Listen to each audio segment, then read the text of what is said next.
Let's mic चुनावी यात्रा। नमस्कार, लेट्स माइक चुनावी यात्रा में आपका स्वागत है। मैं हूं राखी जैन। बिहार में पहले चरण का मतदान आज हो गया है। चुनावी यात्रा में चुनाव से जुड़ी आज की बड़ी खबरें जानेंगे, लेकिन सबसे पहले चलते हैं हमारे सहयोगी वरिष्ठ पत्रकार कुलभूषण के पास। नमस्कार, बिहार विधानसभा चुनाव यात्रा में आपका स्वागत है। मैं हूं कुलभूषण। आज मैं आपको किसी जिले की ब्यौरा देने के बजाय पहले चरण के मतगणना और दूसरे चरण के जिलों के बारे में आपको जानकारी दूंगा। इसके बाद इस यात्रा के तहत आपको कल से नियमित रूप से लगातार बिहार के प्रमुख जिलों के बारे में जानकारी दूंगा।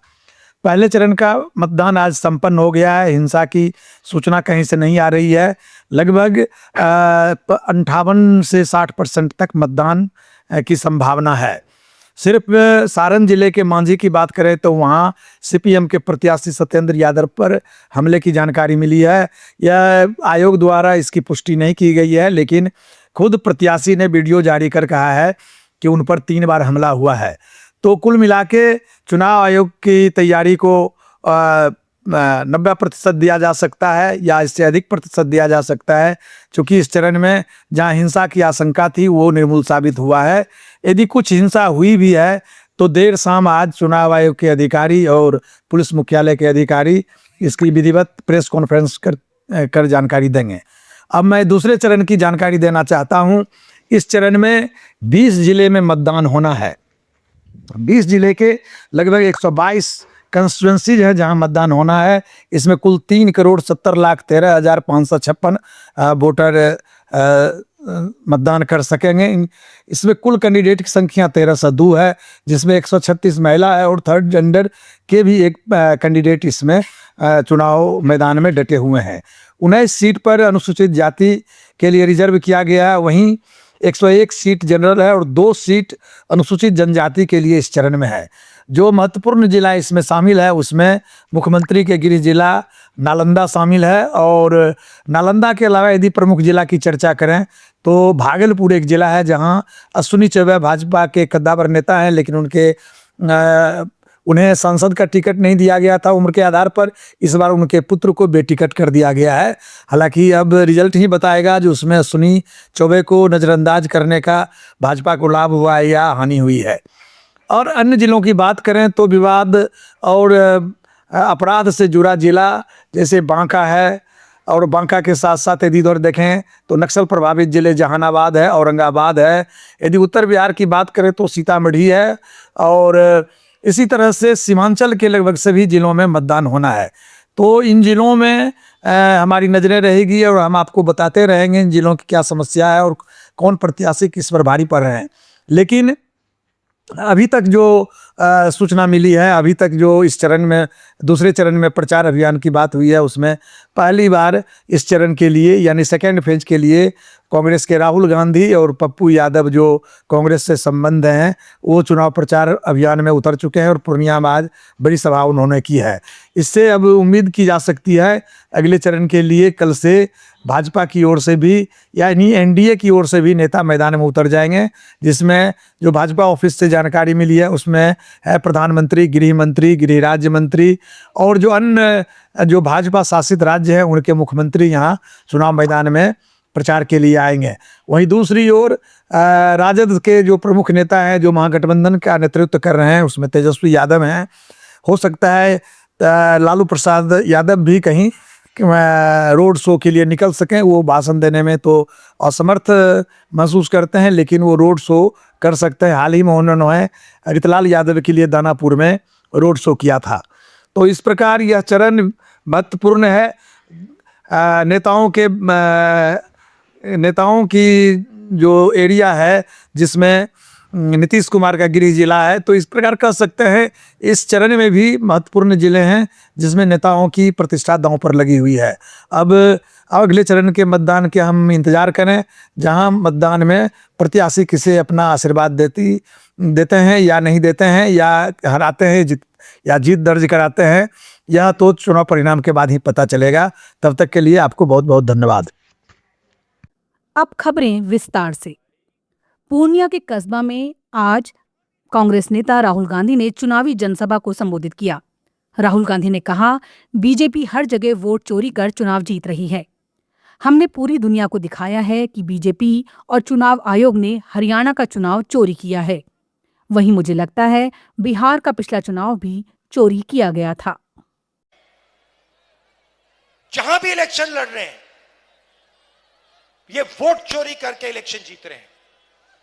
हमने आपको कर्नाटका के बारे में दिखाया, आनंद के बारे में, महाराष्ट्र में एक सीट है वहां के बारे में दिखाया, और कल पूरी दुनिया को हमने दिखाया कि बीजेपी ने, इलेक्शन कमीशन ने हरियाणा का चुनाव चोरी किया है।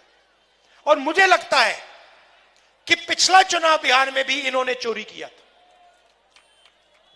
तो इस बार वोट चोरी नहीं होने देनी है।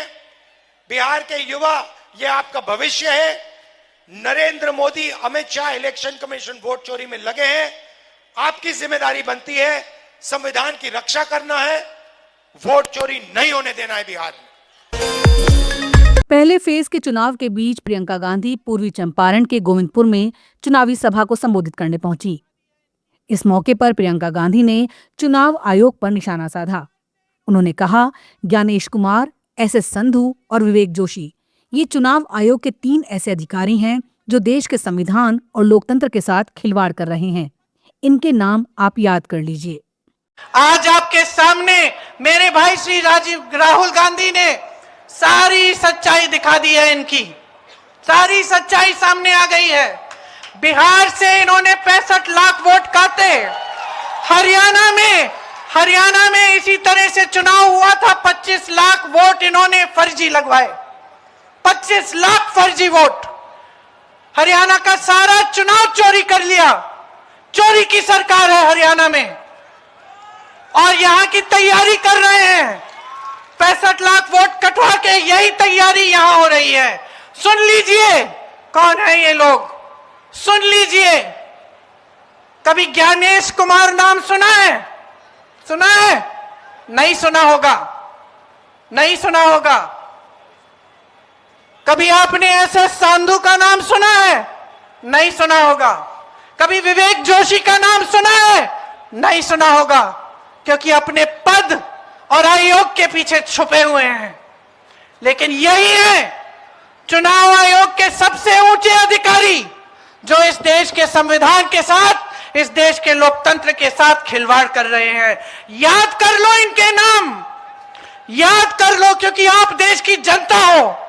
आपके खून और पसीने से ये धरती सींची गई है, और इस धरती के साथ, हमारी मातृभूमि के साथ, हमारे संविधान के साथ आज खिलवाड़ हो रहा है। आपके अधिकारों के साथ खिलवाड़ हो रहा है। आपके अधिकारों को छीना जा रहा है, और यही 3 लोग छीन रहे हैं। इनके नाम मत भूलो, इनको पद के पीछे छुपने मत दो, इनको आयोग के पीछे छुपने मत दो। ये देश बहुत उदार है। सुन लीजिए तीनों, सुन लीजिए। ये देश बहुत उदार है। ये देश बहुत कुछ देता है। ये देश बहुत आगे बढ़ाता है। ये मां है हमारी, मां उदार होती है, लेकिन मां के अंदर दुर्गा की शक्ति भी होती है। और इस देश के साथ जो विश्वासघात करेगा उसे ये देश भूलेगा नहीं। आप सोचते हो आप रिटायर कर लोगे, चैन का जीवन जियोगे इस तरह का घोटाला करके? तो याद रखो, याद रखो, ये देश आपको नहीं भूलेगा। बिहार के उप मुख्यमंत्री और लखीसराय से बीजेपी कैंडिडेट विजय कुमार सिन्हा की गाड़ी पर आज गोबर और चप्पलें फेंकी गई। विजय सिन्हा ने कहा, गाड़ी पर पथराव भी हुआ है। ये हमला आरजेडी के लोगों ने किया है। मामला लखीसराय विधानसभा क्षेत्र के बूथ नंबर 404 और 405 के पास की है। विजय सिन्हा खोरियारी गांव में एंटर कर रहे थे, तभी कुछ लोगों ने कार को घेर लिया। विजय सिन्हा के मुताबिक कुछ लोगों ने चप्पलें फेंकी, पथराव किया और मुर्दाबाद के नारे लगाए। उन्हें गांव में जाने से भी रोक दिया। उन्होंने कहा, ये राजद के गुंडे हैं। सत्ता में आए बिना ही ये गुंडे बिहार के उप मुख्यमंत्री को बाहर जाने के लिए विरोध प्रदर्शन कर रहे हैं।